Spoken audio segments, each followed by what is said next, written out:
Some viewers may find this disturbing. Viewer discretion is advised. I begin tucking him into bed when he tells me. Daddy, check for monsters under my bed.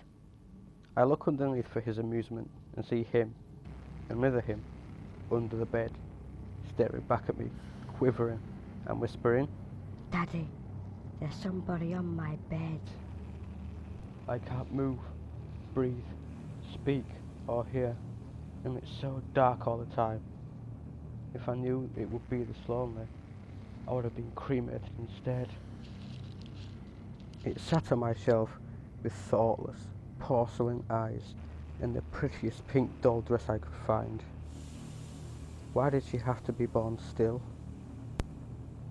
My daughter won't stop crying and screaming in the middle of the night. I visit her grave and ask her to stop, but it doesn't help.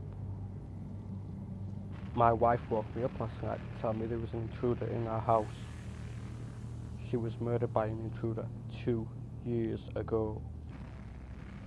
I was having a pleasant dream when what sounded like hammering woke me up. After that, I could barely hear the muffled sound of dirt covering the coffin over my own screaming. After a hard day, I came home to see my girlfriend cradling our child. I don't know which is more frightening, seeing my dead girlfriend and stillborn child, or knowing that someone broke into my apartment to place them there. You hear your mum calling you into the kitchen. As you were heading down the stairs, you hear a whisper from the closet saying, Don't go down there, honey. I heard it too. being the first to respond to a fatal car crash accident is always the most traumatic thing I see as a police officer. But today, when the crushed body of a little dead child wrapped in his car seat opened his eyes and giggled at me when I tried to peel him out of the wreckage, I immediately knew that today would be my last day on the force.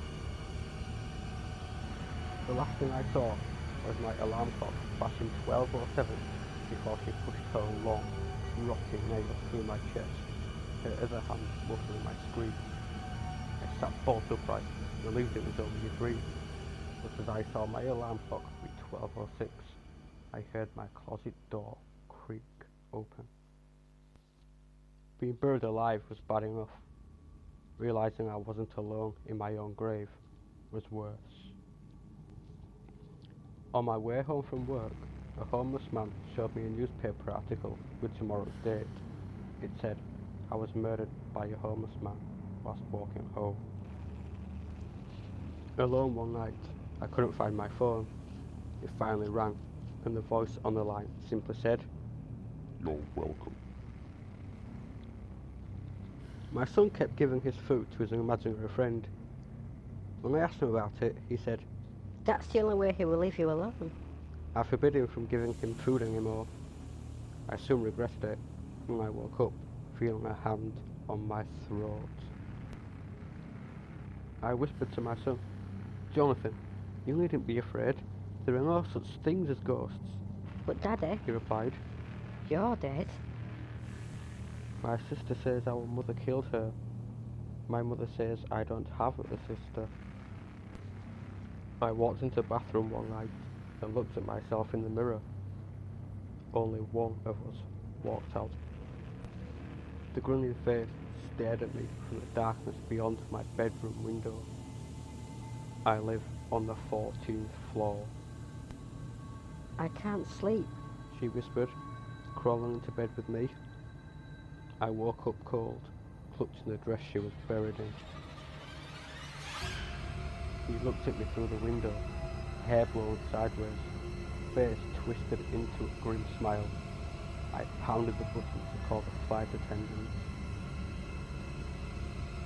I let my little girl sleep with me at night. I still like to snuggle with her, despite the increasing pungent smell of her rotting flesh. He came to my door near sunset. He put his cold hand in mine, whispering that he had seen it as he fell to the ground dead. We still don't know how he got out of the morgue.